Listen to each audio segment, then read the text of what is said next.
Everyone, welcome to my channel. I am Simran Sahani and आज हम करेंगे क्लास 12th के इंडियन इकोनॉमी का chapter liberalisation, privatisation and globalisation के most important question. If you don't know me, I am Simran Sahani and मैंने अपने channel पे class 12th की economics, macro economics, Indian economics पढ़ा दी है। डिस्क्रिप्शन बॉक्स में प्लेलिस्ट गिवन है, you can go and study whole chapter, explanation is there, जाके आप पढ़ सकते हो। और ये है इंपॉर्टेंट क्वेश्चन सीरीज। मैंने इंडियन इकोनॉमी के आपका सेकेंड चैप्टर 1950 टू 1991 हर एक के इंपॉर्टेंट क्वेश्चन करा दिए हैं। So you can study the chapter and then go through these important question एंड ये आपके बोर्ड एग्जाम्स की प्रिपरेशन के लिए बहुत हेल्पफुल होने वाले। Okay, so let's start the video and in between I will tell you that कैसे आप इन क्वेश्चंस को अपने एग्जाम में भी रिप्रेजेंट कर सकते हो और अच्छे से, and how the MCQ format question will come, everything I will tell you in between the video. ठीक है, तो द फर्स्ट क्वेश्चन, लाइक ये जो चैप्टर है देखो, इसमें बहुत कम 1 मार्क क्वेश्चन बनते हैं वैसे। ओके, तो अब की बार आपका एमसीक्यू फॉर्मेट में क्वेश्चन आएंगे केस स्टडी बेसिस पे, तो उसके लिए आपको ये क्वेश्चन 1 मार्क का करने ज़्यादा इंपॉर्टेंट है। लुक, लॉन्ग आंसर तो हमें पता है 3-4 है, वो हमें लर्न करने, बट 1 मार्कर्स पे अब की बार मेजर फोकस है। शॉर्ट क्वेश्चन पे अपना मेजर फोकस चलाकर आप रखना। ठीक है, तो let's see what is FDI. तो एफडीआई की full form you have to learn. It refers to the investment directly undertaken by foreign companies and nationals in various sectors. I hope आपको ये visible होगा बोर्ड पे, and इसको आप ध्यान से देखो and you have to learn this definition. Why? अब ये हो सकता है आपको ऐसे डायरेक्ट लिखने को ना आए, you will be given the definition and then you have to tell what does it means. It refers to the investment directly undertaken by foreign companies and national in various sectors. Might be possible ये तुम्हें MCQ format में आ जाए, नीचे FDI और 1-2 option आपको और दे रखे हो, IMF, FII। तो ये क्या है? These are the foreign direct investments. ठीक है, जब बाहर की कंपनीज आके हमारी इंडिया के अंदर इन्वेस्टमेंट करती है, जब बाहर की कंपनीज आके किसी और कंट्री में जो होम कंट्री है उसके अंदर इन्वेस्टमेंट करती है, तो उसको कहते हैं हम फॉरेन डायरेक्ट इन्वेस्टमेंट्स। ठीक है, डिफरेंट सेक्टर्स में। Now what is this investment, मैंने चैप्टर में बहुत अच्छे से करवाया था। So this you will tell me in the comment section and इससे मुझे पता भी चल जाएगा कि आपको इस चैप्टर में से कितना आता है।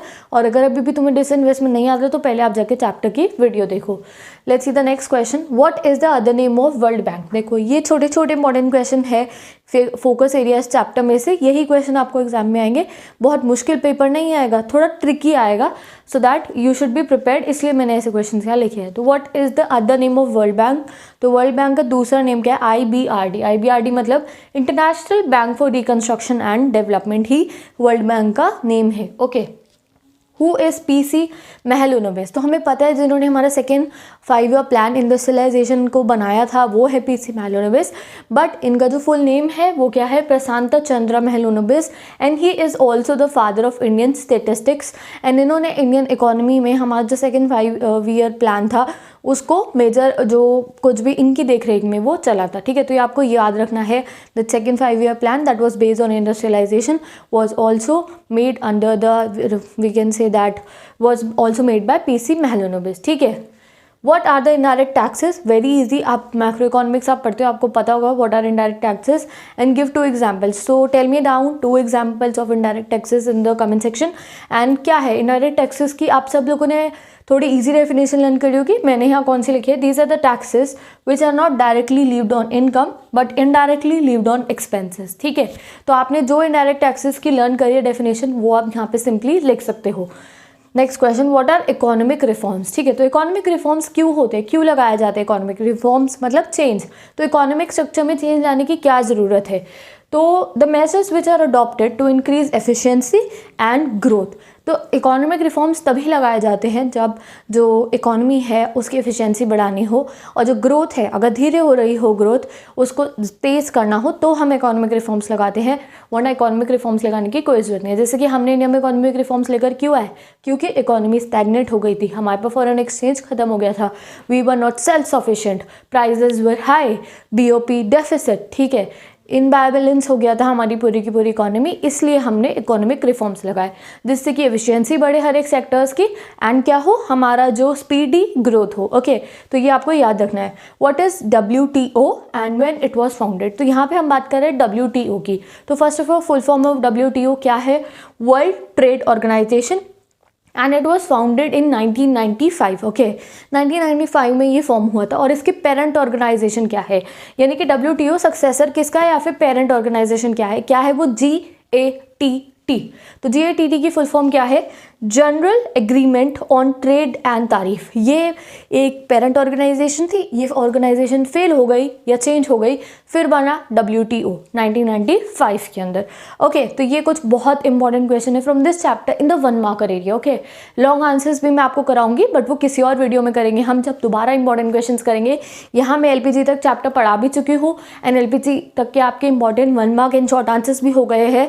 सो आई वॉन्ट दैट जब भी आप चैप्टर पढ़ो उसके बाद इंपॉर्टेंट क्वेश्चन को देखो, and you will never feel that you have to revise the chapter. Okay, साथ ही के साथ आपका रिविजन भी हो रहा है और लर्निंग भी होगी। ठीक है, next question is what is privatisation, what is globalisation, what is liberalisation. इनकी जो 2 लाइन्स की डेफिनेशन है, this should be on your tips. बिल्कुल अच्छे से आपको ये याद होनी चाहिए। तो it is a process of transferring of enterprises and industry from public sector to private sector. अगर तुमने कोई और डेफिनेशन लर्न करी है अपनी लैंग्वेज की तो तुम वो भी लिख सकते हो। Next question, What were the main failures of economic reforms? तो जैसे ही हमने चैप्टर एंड करा था तो हमें कुछ मेन फेलियर्स दिखाई दिए थे ऑफ इकोनॉमिक रिफॉर्म्स। ये आपके लॉन्ग आंसर में भी आ सकता है, बट शॉर्ट के लिए 2 फेलियर्स आपको याद रखने हैं। The growth of agriculture has declined, जो एग्रीकल्चर ग्रोथ था वो बहुत डिक्लाइन हो गया था बिकॉज एग्रीकल्चर पे ध्यान ही नहीं दिया था। And next is the growth was only due to the service sector. जितनी भी ग्रोथ हुई थी इंडियन इकोनॉमी में during the reform period, it was only because of the service sector. तो उसका फायदा नहीं है, ऐसी ग्रोथ नहीं होनी चाहिए, तीनों सेक्टर्स की साथ में ग्रोथ होनी चाहिए। ओके, और भी बहुत फेलियर्स थे, वो मैं आपको लॉन्ग आंसर में कराऊंगी। Now when did India started economic reforms, तो कब करा था इंडिया ने इकोनॉमिक रिफॉर्म स्टार्ट? 1991 के अंदर। ठीक है, नाउ 164 मेंबर जो मैंने लिखा बताया, रिमेंबर वो क्या है? वो आपका क्वेश्चन है, how many countries are member of world trade organisation. अगर आपको एग्जाम में क्वेश्चन आएगा, आपकी बुक में आई थिंक 139 समथिंग लिखा है, but just Google Chrome the latest data World trade Organization के कितने मेंबर्स है and then learn it. Okay, आ सकता है आपके एग्जाम में ये, वो how many countries are the member of world trade Organization. तो करंट डेटा गूगल क्रोम से सर्च करके आप लिख सकते हो। Okay, next question, what is BPO? BPO की फुल फॉर्म, तो BPO is business process outsourcing, output नहीं आउटसोर्सिंग। ठीक है, next question, define FII। Okay, तो ये आपको MCQ में आएगा, you will B confused. FII, मैंने तो FDI पढ़ा था, ये FII क्या हो गया है? ठीक है, तो हर एक क्वेश्चन को मैं यहाँ तुम्हारे लिए क्लियर कर रही हूँ। तो FII क्या है? Foreign institutional investments. Next question, how many industries are reserve for the public sectors. तो हमने चैप्टर में पढ़ा था there are certain industries that are only reserve for the public sector. तो वो कौन सी इंडस्ट्रीज है? तो first is atomic energy, second is railways, and third is mineral enlisted under atomic energy. ठीक है, तो ये आपको शॉर्ट आंसर के लिए लर्न रखना है। Now next question, full form of IMF। तो देखो पॉलिटिकल साइंस के बच्चे या जिन्होंने मतलब काफ़ी बच्चों को याद होता है ये, but economic student IMF, world trade organisation and these जो हमारे इंटरनेशनल इंस्टीट्यूशंस है, इनके नाम आपको बहुत अच्छे से, इनकी फुल फॉर्म्स, इनकी फाउंडिंग डेट्स आपको याद होनी चाहिए because your students of economics. ठीक है, तो ये आपको याद होनी चाहिए। तो क्या है? International monetary fund. ठीक है, now the last question is when was GATT founded. तो GATT जनरल एग्रीमेंट और ट्रेड एंड तारीफ जो पेरेंट ऑर्गेनाइजेशन है वर्ल्ड ट्रेड ऑर्गेनाइजेशन की, वो कब फॉर्म हुई थी? ये भी बहुत साफ साफ आपकी बुक के अंदर गिवन है, 1948। ठीक है, तो ये डेटा एंड इवेंट्स ही थी जो आपको इस चैप्टर में से लर्न करनी है। इसके अलावा कोई इंपॉर्टेंट ऐसी डेटा एंड इवेंट नहीं है जो हमने यहाँ छोड़ी हो। इतना अगर आपने कर लिया तो your 1 marker portion of from this chapter is totally completed. ठीक है, ये कितने क्वेश्चन कराए? मैंने आपको 15 क्वेश्चन कराए हैं, and just blindly go through these question. इसके अलावा कुछ बहुत ज़्यादा क्वेश्चन नहीं बनते इस चैप्टर में से, यही है, ये आपने कर ली है, these are enough. When I will start the long answer series and जो आपके 40 to 60 वर्ड्स वाले आंसर होते हैं, जब मैं उसकी सीरीज़ लॉन्च करूँगी तो तब आपको और अच्छे से प्रिपेयर हो जाएगा फुल चैप्टर। तो अभी आप चैप्टर पढ़ो, इसको देखो, and when I upload it you will get the notification. या फिर जो इंडियन इकोनॉमिक्स की प्लेलिस्ट है बाय सिमरन सहानी, उसको आप चेक करते रहना, जैसे जैसे वीडियोज़ बनती जाएंगी उसमें आती जाएंगी, and you can cover your entire syllabus. Macro economics भी है, मैंने नेशनल इनकम के इंपॉर्टेंट क्वेश्चन भी कराए हैं। So if you are having your pre board, ठीक है, तो जल्दी से उनको आप पढ़ के अपना प्रिपरेशन कर सकते हो। और जब आपके बोर्ड्स भी होंगे, ईजी रिविजन के लिए ये videos are very important. 8 to 10 minutes इस वीडियो की लेंथ होगी, ज़्यादा नहीं होगी, so that 10 minute either doing your dinner, either just walking around, either just having a walk on your terrace, you can revise the entire chapter. ठीक है, तो सिर्फ इकोनॉमिक्स के ही नहीं, मैंने क्लास 12 की इंग्लिश के, पॉलिटिकल की, हिस्ट्री के, and even geography I launch this series. ठीक है, तो इंग्लिश, पॉलिटिकल एंड हिस्ट्री का रिविजन बैच ऑन है, इकोनॉमिक्स का ऑन है। You can go and check the play list given in the description box, वहाँ से जाके तुम चैप्टर्स भी पढ़ सकते हो। मैंने अपने चैनल पे English history, political, eco, geography, sociology पढ़ाई है क्लास 12 की, you can go and study. And अगर आपको रिविजन बैच चाहिए तो वो भी है। Okay, so with this I am ending today's video. अगर आपको कोई भी स्टडी टिप्स चाहिए regarding your studies, how to complete your syllabus in this 1 month, how to studies in the winter season, anything, any like how to cover your full syllabus, each and every video is given in description box, playlist given है study tips by Salman Sani. उन videos को जाके देखो, they will definitely help you and you will get good marks in your board exams, don't worry. Okay, so bye bye, take care. कोई query आपको इस chapter में से, किसी और चैप्टर में से, इको, हिस्ट्री, पॉलिटिकल, ज्योग्राफी, कोई भी query you can ask me down in the comment section. अब मैं आपसे मिलूंगी नेक्स्ट वीडियो में। Till then bye bye and take care.